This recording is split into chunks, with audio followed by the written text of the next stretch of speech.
hi to all of you who came, and thank you so much for coming. It's really a pleasure for me.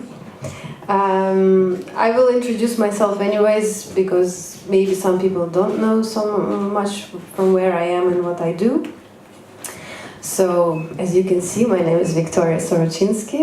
I was born in Ukraine. I lived in northeast of Russia until I was 11, and then we moved with my family to Israel, where I lived 6 years with my family, and then we went to Canada, immigrated again, where I did most of my studies in art, and then I did a master's degree in New York, where I went again. And after this I came to Berlin by strange coincidence, which I will not explain now because it's too long of a story. So today I will show a few of my projects. I will start with the project that you see now exhibited in this space. It's called Anna and Eve, the project that I worked on for 7 years, photographing the same mother and daughter. And they live in Montreal, where I met them by complete coincidence. And I began to photograph them without knowing how long will it go. It was just... Actually, this project was the first project that put the ground for my work for the next maybe 10 years. Because it was with them that I realized that I'm interested in the subject of relationships and family dynamics. And when I met them, it was just I was just inspired by the specific people, the specific mother and daughter, that they had this very unusual dynamic. They seemed more as two sisters rather than mother and daughter, and it was really difficult sometimes to understand who is the adult between the two of them, who is the one who is learning the essence of being a human, you know, in this world, and who is the one who really controls the situation in this relationship.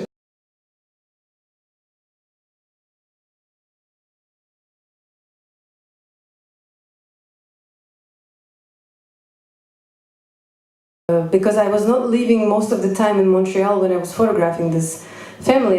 I started when I was living there, but then I moved to New York, and I kept coming back, and so I would stay in their home for 1 week, 2 weeks, and photograph them every day intensively. So sometimes in the very beginning of the project, I would come up with the ideas before I would go there, but very often, of course, the ideas would change once we would start photographing. It was one of those times when I came to visit them from New York, and she told me immediately, "Oh, I'm writing this story about my planet." I said, "Oh, your planet? What about your planet? What is it?" And she said, "Yes, there is this," and she would tell me the story as if it was real, completely real in her mind. It was not fantasy. So she was saying me, there is this planet where I live with my friends. It's located very near from the planet Earth, and only selected people, or only some people, are capable of seeing it. Only those who are much more attentive and they can perceive this planet. And so I was very inspired by this beginning of the story. There was not a long story yet. Eventually, after this shooting was finished, I asked her, "Can you please finish the story and include something about your mother?" Maybe 1 or 2 months later, her mother sent me the story that she wrote. And honestly, when I saw it, I thought, it can't be that. It couldn't be just written by the child. It was too perfect. She was just 8 years old, and it was like a story written by Saint-Antoine-Exupéry, you know, like The Little Prince. But then it was truly written just by the child, by her. And so I included this story in the book, which was published later in Berlin. When the book was in preparation, I asked her, "Could you please write your thoughts about life, you know, something that you think is important?" And I gave her some examples of what is important could be important, and the rest of the subjects she came up by herself, but the texts are written completely by her, and they were translated from Russian. So in the book, actually, there are also original texts that those of you who don't understand English can read, or who can understand Russian can read the original text. So, example. I'm stronger because I'm still a child, and I haven't yet become immersed in all the principles of personhood. I don't need to destroy my habits in order to follow rules. So less of my strength gets used up. Adults have to struggle in order to, on one hand, belong to this world through rules and habits, while on the other, remaining independent. So, as you can see, very philosophical thoughts, and yeah, if you want, I will not go on with reading text, but if you're interested, you can read it later. You can also get the book if you want.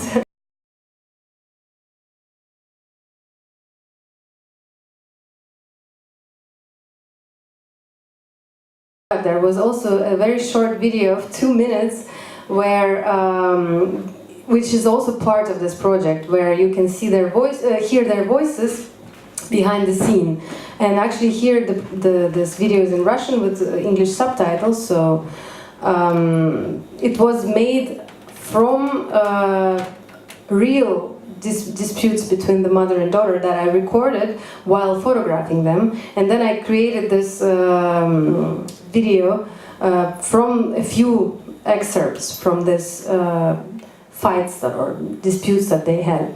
So I will play it along. It's just 2 minutes.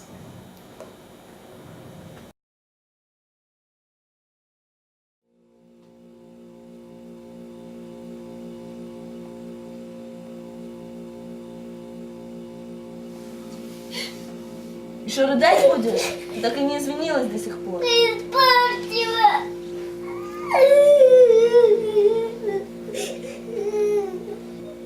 Мне неприятно. Что тебе неприятно? Что ты обидела. Ты думаешь, что я должна была сказать: а, ну окей, Ева, дурочка, глупенькая маленькая девочка, возьму-ка я все на себя и как-нибудь так превращу это в шуточку и сделаю вид, что все нормально.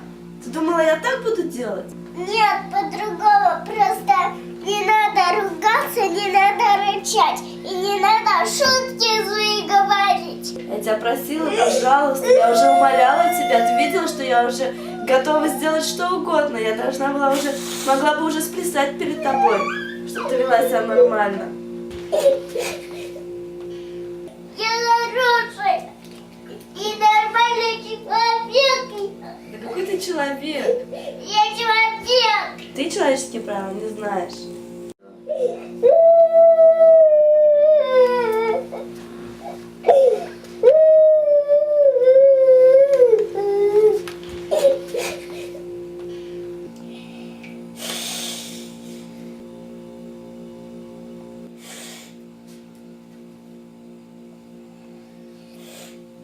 Тащи салфетку, Маша.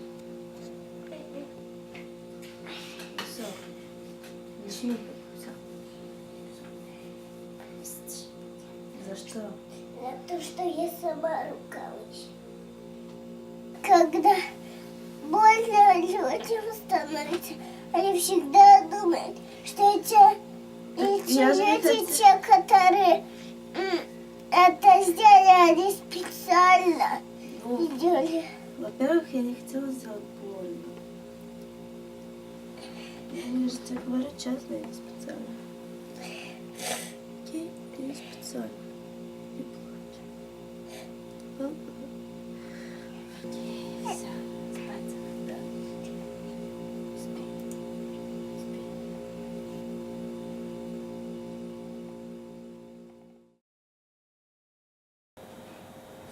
Yeah, so basically this video is a kind of metaphor to how far can someone from outside of the relationship can understand about the relationship inside, because there is the line between the love and the hate and the dispute and, you know, the again tenderness. It's so thin, and one can only really wonder, and that's why for me it was important to have no picture and just really hear the voice. And she was really just 5 years old when I did this video. And you can see that towards the end she's really changing and growing, and this is the last image in the series where she's 11 years old, but I think she looks maybe even more grown up, and she's really about to become a woman. And the next series that I would like to show, I will show it in a slideshow, because you can hear, I put together this slideshow for another presentation, that's why I'm sorry there are subtitles in French, not in Russian. But it will give you a better idea of the project, because in essence it's a very similar project to this project, because it's a long-term relationship that I was photographing for 9 years. But it's a father and daughter, and them I met in New York by complete coincidence again, like most of my projects somehow happen.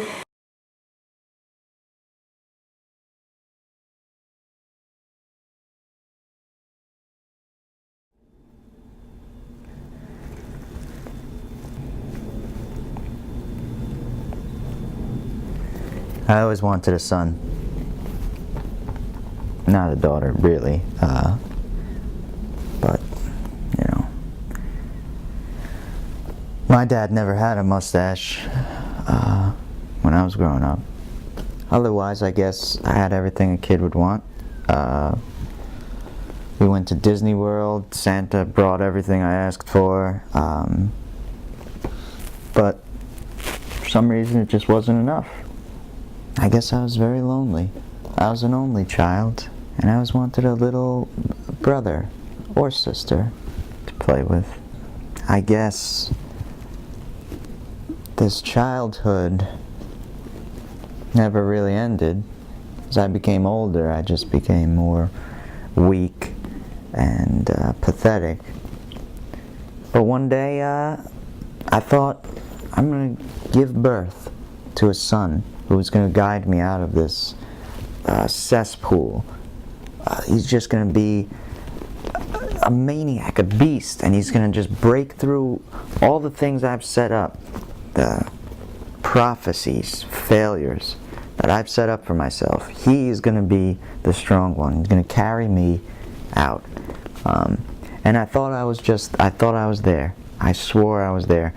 I saw his head, I thought, coming out of the womb, and it was just magnificent. The hair on this head, it was wild, curled but flowing, even stuck with blood. I gasped, and I was very proud. But then, you know, the doctors took him, washed it out, and it was blonde. So, I mean, you can imagine how that made me feel. And it turned out to be a girl, a female child. At first, I don't know how I felt. I felt the same. I felt now there's just two of us. To be pathetic, need to be changed and, you know, fed. And then one day, she just, she attempted to escape, like a wolf. And I was just amazed, the strength, the courage. It seemed like she just defied death. She would do things that other people would look at as just completely stupid and suicidal. And I would just see this blue fire in her eyes, completely dominant over even the idea of death or surrender or fear. And it was something beautiful, I'll tell you.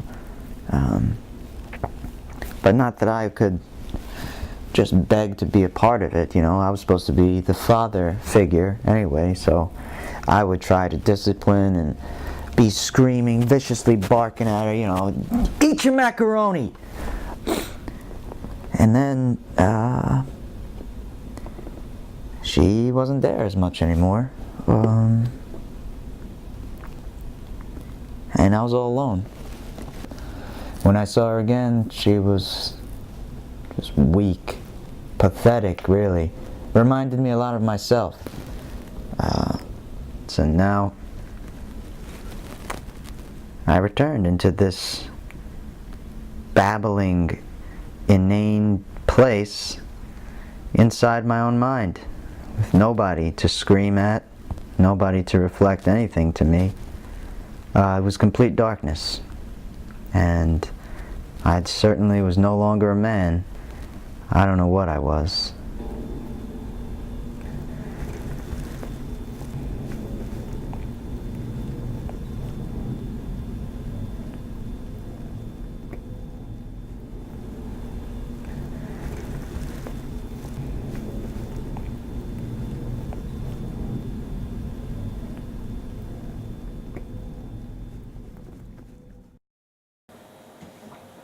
Yeah, so this was the series titled Daddy, and I photographed it from 2008 until 2017.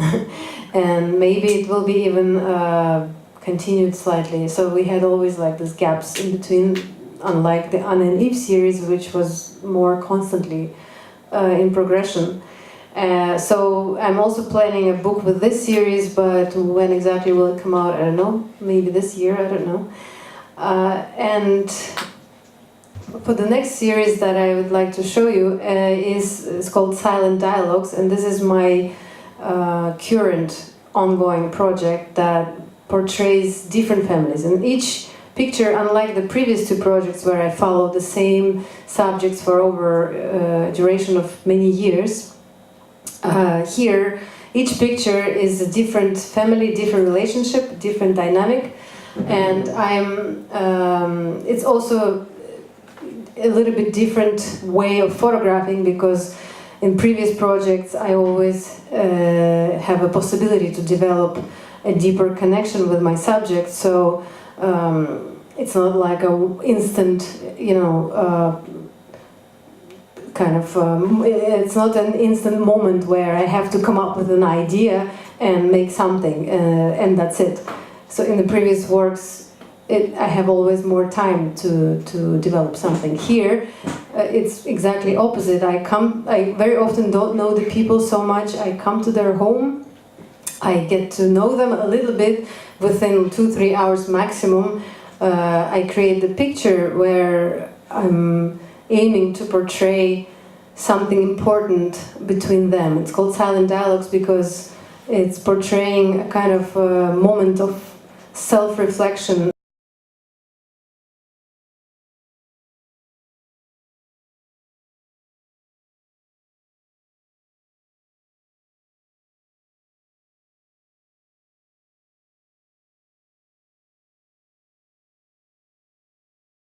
So I'm very interested in psychological moments between people and psychological relationships. So this is the kind of underline of all my photographs, I would say, because that's my main interest, to capture something that is lying underneath, something that is beneath the visible, that people can read and connect to on other level than just the surface. I'm hoping, at least.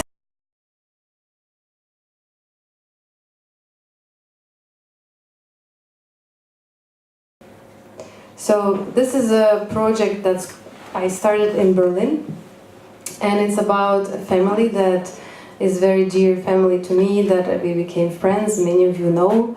I will not name the names, but I'm sure those who know them know who is the family. The project is called Doll's House. Okay, maybe I have to say there is one beautiful little model right here. Вот она прекрасная наша маленькая модель, которая в этом проекте участвовала, и рядом с папой, и мама здесь тоже. The mother and father are here too, and I thank them so much for letting me into their family and allowing me to photograph them. And it's all started actually from this picture, which initially was a picture from the previous project that I was showing you, the silent dialogues.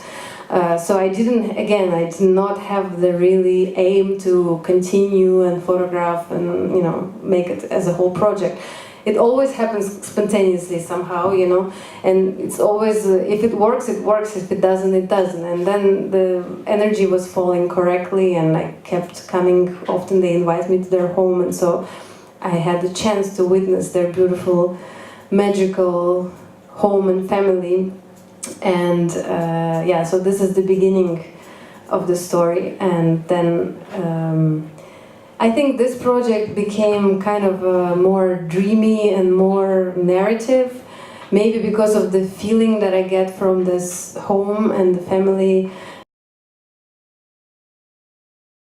You can see that in this series I'm going more into atmosphere and objects and not just people like in the other series.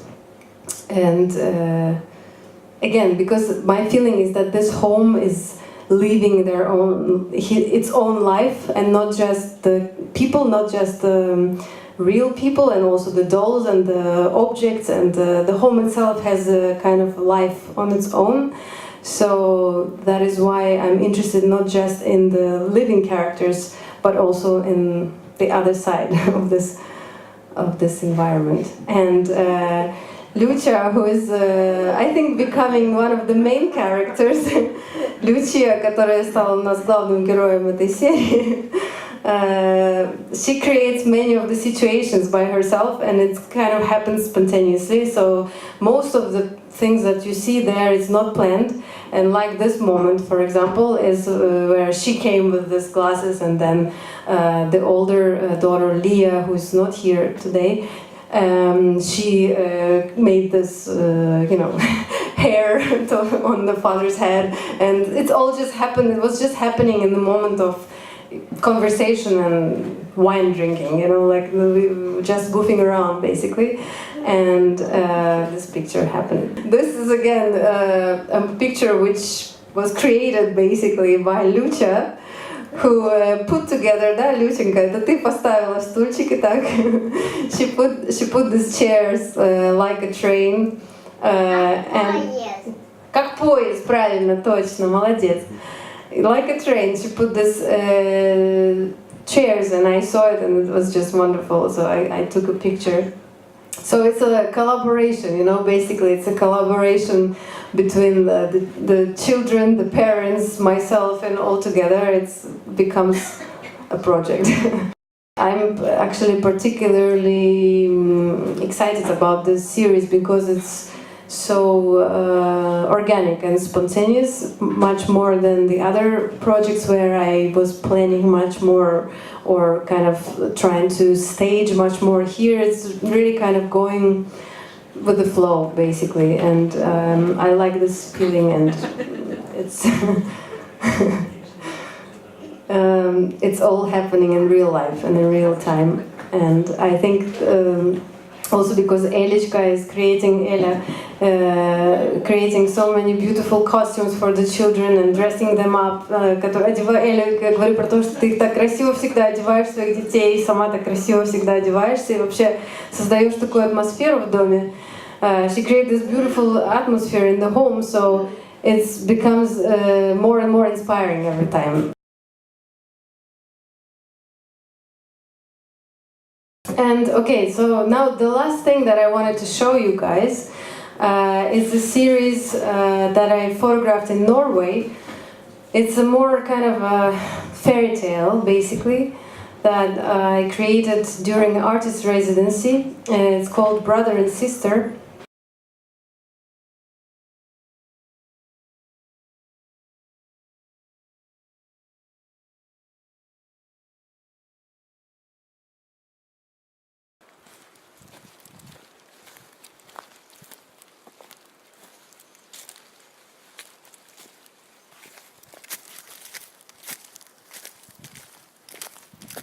В твоей голове, в моей голове есть кто-то.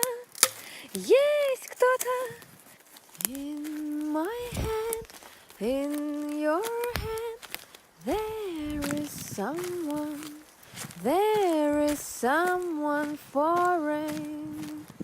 Go whisper to him, go tell him to go away, to go away.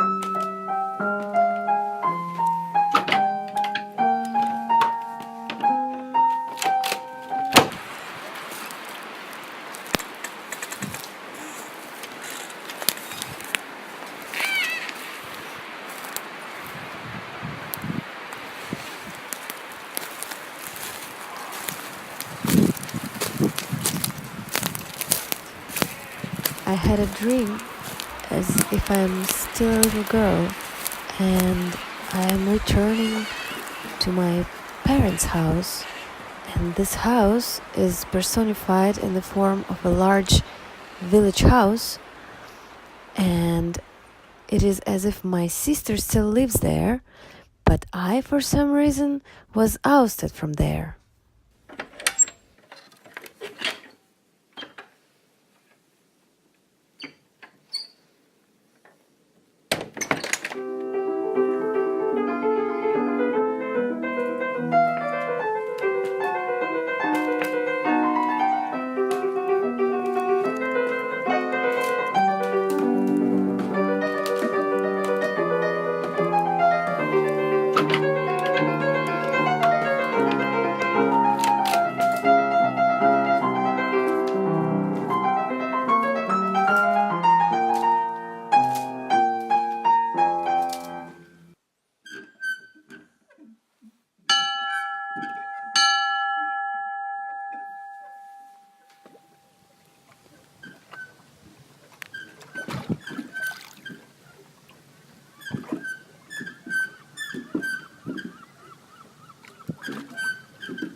твоей голове, в моей голове есть кто-то, есть кто-то. В твоей голове, в моей голове есть кто-то чужой.